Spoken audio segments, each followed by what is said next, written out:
그런데 마지막에는요, 상어가 정말 코앞까지 왔었어요. 그래가지고 그 셀카, 카메라가 달리는 셀카봉으로 콧잔등을 탁 때렸습니다. 그랬더니 조금 더 멀리 가더군요. 53세의 나이에 오직 바람의 힘으로 움직이는 요트 한 척으로 세계 일주에 성공한 김승진 선장. 그가 도전한 항해는 단독으로 209일 동안 항구에 정박 한 번 하지 않고 식량 보급 등 그 어떤 지원도 받지 않은 채 지구를 한 바퀴 도는 극한의 모험이었다.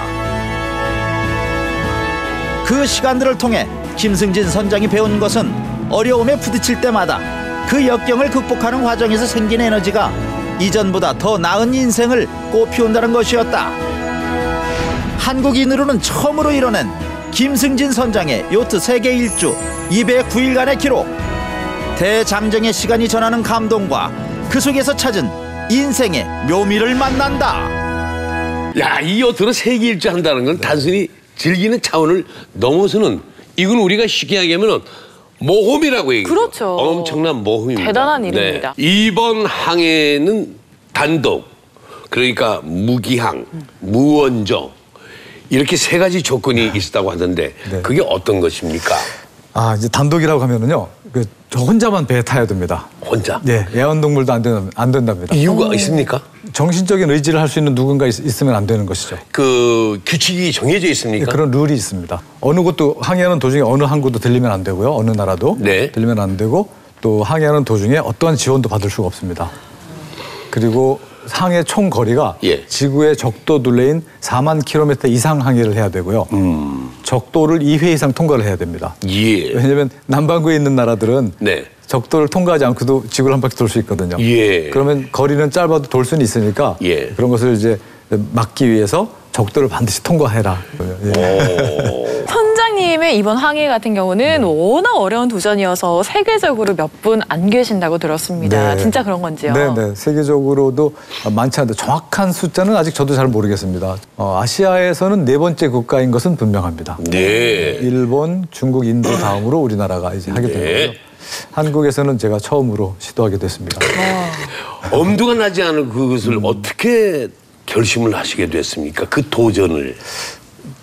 요트를 처음 보면서 돛을 사용하면 연료 없이도 멀리 갈 수 있다는 것을 막연하게 알 수 있지 않습니까? 네. 그것 무모하죠. 예. 그런데 정말 요트를 타게 되면 예. 바람의 힘만으로 지구 한 바퀴 돌 수 있겠구나, 이런 그냥 느낌이. 그리고 연료가 안 들어가니까 연료비 걱정 안 해도 되겠구나, 이런 생각도 들고요. 그래도 정말 대단하다. 아니, 그걸 사전에 그 정도밖에 지식이 없었다는 거예요? 예, 사실은 거의 뭐 지식이 없었고요. 요트는 정말 책하고 인터넷으로 배웠거든요. 예. 이제 훈련 차원에서 그리고 정보를 수집하는 차원에서 예. 항해를 대서양의 일부 구간 빼놓고 지구 한 바퀴 거의 돌았습니다. 예. 이번 모험을 하기 전에. 대단한 도전에 성공하고 돌아오셨는데요. 다큐멘터리 PD 경력을 살려서 네. 이 항해를 하는 내내 촬영을 하셨죠, 직접. 네, 했습니다. 예. 촬영을 하는 입장에서 찍혀야 되는 입장이 되니까요. 네. 좀 어색하기도 했습니다. 카메라 이제 자기가 돌려가면서 뭔가 얘기를 해야 되는데 처음에는 어색하더라고요. 예. 자, 지금 보면서 저희가 얘기하죠. 이 화면인데요. 이 화면은 이제 그 긴 장대에 카메라를 달아가지고요. 예. 멀리 밀어놓고 찍은 와. 장면입니다. 와, 209일 동안 세계 일주를 하셨는데요. 구체적으로 어디를 다녀오신 건가요? 이제 서해안의 당진 외목마을을 출항해서요. 외목항. 예, 서해안을 내려갔습니다. 서해안 내려가서 일본의 남단을 통과해서 피지라는 곳 아시죠? 피지. 그렇죠, 예. 이제 태평양 한복판에 있는 예.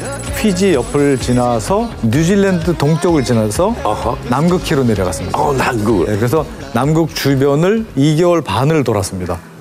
그 엄청 기온이 춥습니다. 그렇죠. 네. 그래서 지금 보시는 것처럼 그러니까요. 저 모습이군요. 네, 저런 유빙도 막 떠다니고요. 예. 굉장히 춥습니다. 지금 뭘 가리키시는 거예요? 유빙 이제 설명하는 건데요. 그 앞에 하얀 띠 있죠. 네. 저것이 유빙의 조각들이 부서져서 이렇게 흘러다니는 겁니다. 저것도 굉장히 위험하죠? 그렇죠. 작은 것이라도 배에 부딪히면 상처 날 수 있으니까요. 그걸 지금 모르고 알고 다 알죠? 지금 파도가 어마어마해요. 저는 태풍 불 때인데요. 하필이면 네, 저 때가 케이프혼이라는 데입니다. 남미 제일 남단 끝에 있는 섬과 남극 대륙 사이를 통과할 때인데요. 네. 그때 태풍이 불었어요. 어우, 바람도- 아찔하네요. 네, 바람 굉장히 심했고요. 저 바다에서 배가 뒤집어진 적도 있고요. 그럴 때는 어떻게 됩니까? 그때 요트라는 것은 복원력이 뛰어나서요. 오뚜기처럼 다시 일어납니다. 화면에서 여러분도 보셨겠습니다만은 네. 이 그 케이프혼이라는 곳이 어우, 파도가 정말 대단했어요. 선원들의 무덤이라고 불릴 정도로 위험한 곳이라고 들었어요. 네, 뭐 요트의 무덤, 선원들의 무덤, 바다의 에베레스트 이런 별칭이 있습니다. 왜 그런가요? 그래서 워낙 험합니다. 그 남반구 쪽에는 대륙이 없어서요. 한번 발달한 파도가 그 파도를 막을 만한 그런 땅이 없으니까 예, 계속해서 그런 파도가 오래 전달이 머무는군요. 되겠죠. 그리고 예. 그 태풍이 이렇게 줄을 서서 온다고 생각하시면 돼요. 끊임없이 줄을 서서 옵니다. 빙빙 돌거든요. 그 바람을 이용해서 이제 그 항해하는 것이 바로 그 남극 지역의 항해인데요. 예. 케이프혼이라는 곳을 이제 남미 대륙의 최남단인데요. 통과하면 케이프호너라고 불러줍니다. 그 정도로 대단한 네. 일을 하신 거죠? 네, 근데 생을 살면서 자기가 좋아하는 것을 하다가 죽는다는 것은 얼마나 행복한 일일까라고 생각을 하거든요. 네. 그래서 저는 아마 바다에서 죽을 것 같은데, 예, 그런 죽음을 맞이하더라도 저는 행복하게 죽는 사람이 한 사람일 것 같아요. 예. 그런 긴장감과 그다음에 무엇인가를 극복해 나갈 때 살아있다는 느낌을 느끼고 행복해 하더라고요. 가족들은 어려서부터 제가 모험을 좋아해서 그런지요. 이렇게 익숙해져 있는 것 같아요. 아내는요? 그냥 다들 그냥 그런 사람이려니. 그러려니. 예. 가족분들이 정말 대단하시네요. 없으면 편한 사람. 없어요. 자녀들은요? 저희 딸이 며칠 전에 메시지를 하나 보내줬습니다. 예. 그 메시지 안에 이런 말을 하더군요. 아빠가 도전하는 모습이 보기 좋다. 아빠가 어디에 있든 자기가 어디에 있든 아빠를 끝까지 응원할게. 이런 메시지를 하나 카톡으로 보내주더라고요. 그래서 아빠의 모험을 이해하고 있구나. 이제 고등학교 3학년인데요. 예. 네, 굉장히 저에겐 큰 응원해주는 한 사람입니다. One day you wake up and find that you're missing me, and your heart starts to wonder where on this earth I could be. Thinking maybe you'll come back here to the place that beat me, and you'll see me waiting for you on the corner of the street. So I'm not moving. 인도네시아 바다에서는 또 해적선도 만나셨다. 맞아요. 많죠. 준비는 했었습니다. 이제 해적 때문에 이런 큰 모험을 망가뜨리는 게 정말 이게 분하잖아요. 그런데 어느 날 무풍이 이제 바람이 갑자기 멎어버려서 항해를 더 이상 할 수가 없었습니다. 저녁이었는데 그래서 이제 레이더를 틀어놓고 잠시 잠을 자려고 하는데 레이더 알람이 울리더라고요. 어느 일정한 구역 안으로 다른 물체가 들어오면 알람이 울리게 돼 있습니다. 예. 그래서 레이더를 관찰하니까 약 3마일 정도 떨어진 곳에 5km 정도 됩니다. 떨어진 곳에 유심히 관찰했죠. 그리고 밖에 나가서 봤는데 불빛이 없는 거예요. 배라면은 보통 불을 켜고 다니는 게 이제 그렇죠. 정상적인 항해인데 불빛이 없어서 이상하다. 관찰을 해보니까 접근하고 있는 거 확실하고요. 나가서 보면 불빛 안 보이고. 그래서 원래는 그 엔진을 사용하지 않기 위해서 엔진에 봉인을 하고 떠났습니다. 그 봉인한 철사를 잘랐죠. 예, 일단. 바람이 안 부니까 엔진을 사용해서 도망을 가야겠다 싶어서 기다리는데 점점 더 가까워져서 시동을 걸고 도망가기 시작했습니다. 반대쪽으로. 그러니까 불을 켜고 쫓아오더라고요. 서치라이트를 켜고 무섭네요. 헤드라이트를 켜면서 번쩍번쩍하면서 막 쫓아오더라고요. 전속력으로 도망갔죠. 도망가면서 제 배에 있는 불을 다 껐습니다. 상대방 그 쫓아오는 해적의 그 배가 성능이 좀 안 좋았나 봐요. 다행이네요. 거리가 점점. 한 20-30분 정도 되니까 거리가 조금씩 멀어지더라고요. 문제는 퇴로였습니다. 섬과 섬 사이에서 그런 일이 있었는데 예. 이 섬과 섬 사이를 통과하지 않으면 한국으로 갈 수가 없는 상황이었습니다. 근데 이 사이를 막 차단을 당하면 저는 한국에 갈 수 없는 상황이 튀는 벌어지잖아요. 거죠? 예. 그래서 도망가면서도 안 되겠다. 동쪽으로 도망을 갔다 북쪽으로 다시 틀었습니다. 그래서 그들이 이 퇴로를 막기 전에 네. 통과하자. 미리. 그래서 그 북쪽으로 도망가던 생각이 납니다. 그렇게 해서 무사히 통과할 수 있었습니다. 이야, 저는 진짜입니다. 예. 정말 이 바다에서는 폭풍 못지않게 무서운 게 바로 바람이 없는 무풍지대라고 하더라고요. 네. 그것은 정말 왜 그렇게 무서운 건가요? 일단 무풍이 오면은 요트는요. 움직일 걷자 수가 못하죠. 없죠. 움직일 방법이 없습니다. 네, 그냥 기다려야 됩니다. 저도 정말 많은 시간을 무풍 속에서 기다려본 기억이 나는데요. 처음에 태평양 그 적도 조금 전이었죠. 무풍지대를 만나서 돛을 내려놓고 이렇게 쉬는 일이 있었죠. 근데 그때는 그렇게 오래 걸리진 않았습니다. 다음 바람이 올 때까지 약 6시간 정도 무풍 속에서 기다리고 있었는데 돌고래들이 엄청나게 많이 몰려들더라고요, 주변에.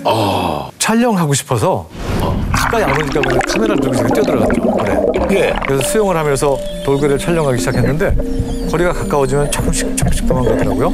그래서 따라가면서 촬영을 하다 보니까 배에서 멀어졌어요. 예. 그런데 갑자기 상어가 나타난 거예요. 와, 3m가 넘는 큰 상어가 나타나는데요. 갑자기 섬찟하면서 일단 배 위치부터 확인했습니다. 예. 도망가야 되니까요. 근데 배가 한 60m 정도 멀리 떨어져 있더군요. 아니 세상에 큰일 났다. 큰일 났다. 섬찟해서 도망을 가기 시작했어요. 근데 상어는 도망가면 와서 뭅니다. 그래서 그 습성을 사실은 좀 알고 있었습니다. 그 다이빙을 오래 했었기 때문에 스킨스쿠버 다이빙을 막 도망가니까 상어가 쫓아오더라고요. 그래서 뒤돌아섰습니다.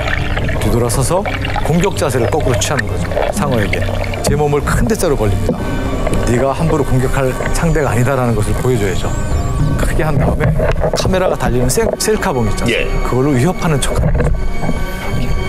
그러면 무엇인가 자기를 찌르는 척하면 슥 도망갑니다. 그 사이에 저는 또 막 도망가는 거죠. 도망가는 소리를 들으면 또 쫓아와요. 그럼 다시 또 뒤돌아서서 똑같은 행동을 위협하고 상어가 슥 돌아가면 또 도망가고요. 그런데 마지막에는요. 상어가 정말 코앞까지 왔었어요. 그래가지고 그 카메라가 달리는 셀카봉으로 콧잔등을 탁 때렸습니다. 그랬더니 조금 더 멀리 가더군요. 그때 걸음하다 살려라 하고 배로 뛰어 올라갔는데 배에 올라가면서 무슨 생각이 드냐면요. 몸이 빠져나가니까 이젠 죽지 않겠구나. 다리는 잘라져도. 올라가면서 생각이 계속 바뀌는 거예요. 그리고 발까지 배 위로 싹 올라가니까 쥐구멍으로 들어간 쥐처럼 다 잊어버려요. 고양이 쫓아오는 거 잊어버리는 거예요. 그렇게 안심이 되더라고요. 배 안에서 먹는 것이라고 해서 사실은 좀 특별하지 않습니다. 배 안에 그 싱크대도 있고요. 그 가스 오븐이라고 그러죠. 오븐도 있고 가스레인지가 있습니다. 자 화면 나오네요. 네. 지금은 이제 빵을 굽는 장면입니다. 빵을 구워요? 밀가루에 지금 이제 이스트 바로 효소죠. 와. 집어넣고 있는 장면인데요. 그래서 이제 지금 배가 흔들리지 않나요? 흔들리고 있습니다. 저 뒤에 보시면 가스레인지가 흔들리고 있죠. 그러네요. 저만큼 배가 기울어지는 겁니다. 사실은 굉장히 지금 많이 이렇게 흔들리고 있는데요. 카메라가 고정돼 있어서 예. 안 흔들리는 것처럼 보이는 겁니다. 오븐기. 네, 야. 금방 상하니까요. 네. 그럼요. 당연히. 준비할 게 정말 많네요. 자 나왔어요. 빵이 됐어요. 아, 형 뭘 바르는 거예요? 잼입니다. 여유롭네요, 정말. 이건 또 지금 뭐 하는 장면이죠? 신선한 야채를 오래 보관할 수 없어서 씨앗을 가져갔습니다. 그 씨앗으로 지금 그 야채를 재배하고 있는 중입니다. 수경 재배하는 거죠. 무슨 순이죠? 정말 대단하네요. 저 무순 같은데. 네네네. 무슨 새싹이 자랐어요. 네. 한 일주일 정도면 부쩍부쩍 자랍니다. 뭐 그런 여러 가지 것들. 이걸로 지금 뭘 해 드시는 거예요? 비빔밥입니다. 비빔밥. 야채 비빔밥. 와. 빵에다가 부족한 게 없는데요? 새싹 채소 비빔밥. 저 비싼 건데. 새싹이면. 여러 가지 무슨 새싹인데. 네, 저기에 이제 갓 잡은 참치 살만 넣으면 최고의 비빔밥. 참치. 네, 새싹 비빔밥이 되죠. 맛있긴 맛있어요? 정말 맛있어요. 맛있어요? 뭐라고 설명드리기 어려울 정도로 맛있어요. 상상할 수 없을 것 네, 같아요. 지금 정말 또 맛있어요. 낚시도 하고 계시는데요. 네. 저런 여유도 또 있네요. 바다는 항상 거친 게 아니거든요. 네. 잔잔할 때도 있고 거칠 때도 있고. 잡으셨나요? 네. 참치 약 4마리 정도 잡아봤고요. 와, 이거 저 지금 뭐예요? 뭡니까? 이건 그 날치입니다, 날치. 저건 잡은 게 아니고요. 지가? 예, 자기가 튀어 올라온 겁니다. 이게 줍기만 하면 됩니다. 그래가지고 저 물고기는 또 어떻게 예, 드세요? 그냥 비닐 벗겨가지고요. 예. 갈른 다음에 소금구이죠. 예, 정말 맛있습니다. 오븐에 또 넣으면 뭐 예, 구이가 그냥, 돼서 나오죠. 프라이팬에 그 기름 좀 이렇게 뿌린 다음에 구우면은요, 뭐 밥 반찬으로는 최고입니다. 야. 집에 돌아가면 가장 먹고 싶다고 생각했던 먼저 먹고 싶다고 생각했던 음식이 뭐였을까? 많이 있었는데요. 예. 그 삼겹살이 그렇게 먹고 싶더라고요. 네, 싱싱한 삼겹살. 고기, 네, 그 딱딱하게 말린 고기만 먹다 보니까 예. 싱싱한 삼겹살 한번 먹어봤으면. 그래서요. 그리고 또 그 빵, 네, 그 가스가 좀 일찍 떨어지는 바람에 오븐을 사용할 수가 없었어요. 후반전에는. 그래가지고 그 일회용 그 가스레인지를 비상용으로 준비한 것을 사용했기 때문에 네. 빵은 못 굽고 이제 수제비하고 칼국수를 먹을 수 있었죠. 예. 그래서 빵이 굉장히 먹고 싶었고요. 제가 도착하니까 육상 지원팀에서 빵부터 사주던데요.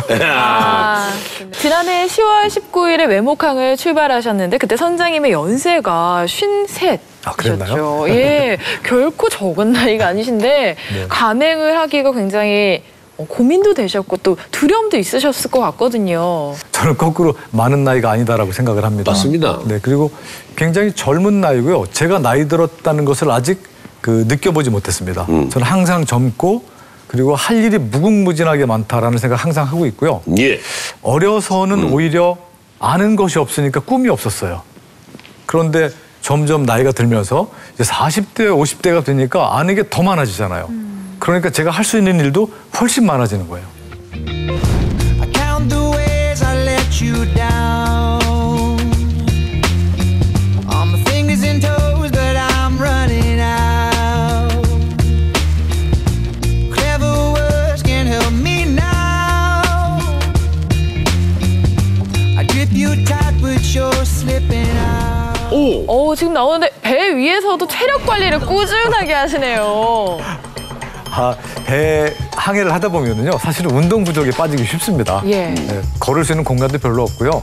그리고 배가 흔들리니까 자꾸 어디인가 의지해서 기대 앉거나 눕거나 합니다. 그러다 보면 신체가 약해질 수 있어요. 예. 일기 쓰고 계시는 것 네, 같은데요. 근데 매일 이제 그날 있었던 일을 조금씩 기록을 해뒀습니다.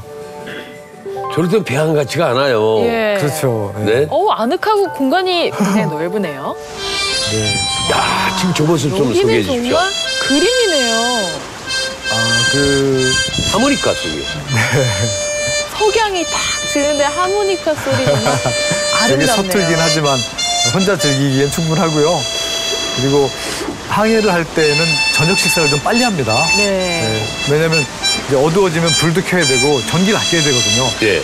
그리고 또 어두우면 위험하잖아요. 네. 일찍 밥을 해 먹고 샤워도 미리 하고 그리고 저녁 노을을 구경하는 거예요. 그 시간이 사실은 하루 중에 가장 행복한 시간입니다. 구경을 할 정도의 여유가 있다는 거 아니에요? 그럼요. 그런 여유 없이 어떻게 항해를 하겠습니까? 예. 정말 저 시간은요. 가장 하루 중에 행복한 시간입니다.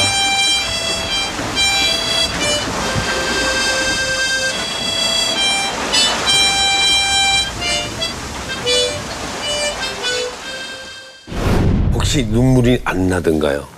눈물을 흘린 적 많이 있죠. 있죠? 네, 그럼요. 어떤 때? 도와주시는 분들 때문에 눈물 흘린 적도 많아요. 이제 1월 1일 날이었습니다. 이제 신년 인사를 해달라고 해서 위성 전화로 육상 지원팀에게 이 신년 인사를 했어요. 그럼 이제 그 녹음을 해서 예. 국민들께 들려드린다고 예. 이 신년 인사를 드렸죠. 예. 드렸는데 거꾸로 이제 그쪽에서 저에게 녹음 파일을 들려주시는 거예요. 그러니까 다른 응원하시는 분들의 목소리를 다 모아가지고 그 메시지가. 예, 긴 시간 동안 저를 계속 들려주고 계신 거예요. 네. 근데 거기 들어보니까요, 뭐 동네 파출소장님, 라면집 아주머니, 뭐 경찰관 아저씨, 야. 그 한마디 한마디 다 그 메시지를 보내주시는데 네. 점점 제가 조용해지고요. 나중에 그 외목마을에 제가 이제 배를 준비하면서 매일 아침 그 라면집에 가서 라면을 먹었어요. 포장마차에서. 네. 그 아주머니께서 라면 드시고 싶죠? 빨리 오세요. 그런데 그때 눈물이 쏟아진 거죠. 정초에 1월 1일. 네.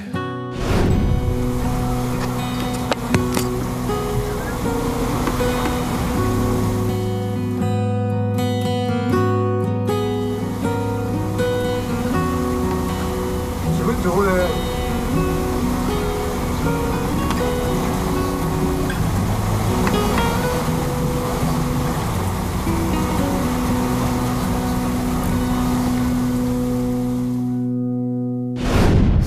다큐멘터리 PD로서도 활동하고 계신데 이번 항해 일정이라든가 그 경험을 살려서 이제 프로그램을 제작할 계획도 있으시다고요? 제가 이번에 한 것은 모험이기 때문에 네. 사실은 많은 분들에게 권해드리고 싶진 않아요. 예. 위험을 동반하기 때문에. 예.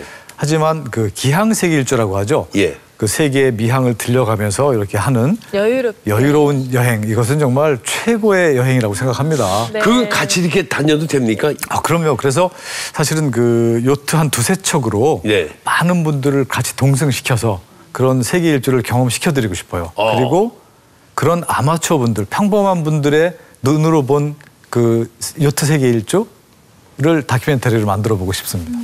아, 가야 되는데. 승해보고 싶네요. 오실 것 같은데요. 아이 가야 되는데. 이 사람이 놔줘야지. 나 이거 참. 같이 가시면 같이 되잖아요. 오시면 돼? 같이 같이 가시면 오시면 되잖아요.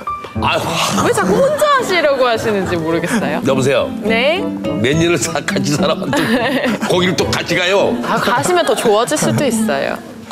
이번 항해를 떠나기 전과 후 선장님의 인생에서 달라진 점이 혹시 있다면은요? 그 사업 실패하고 좀 어두운 그런 생활을 했습니다. 네. 그런 어두운 생활로부터 어떤 그 탈출할 수 있는 돌파구이기도 했고요, 이번 항해가.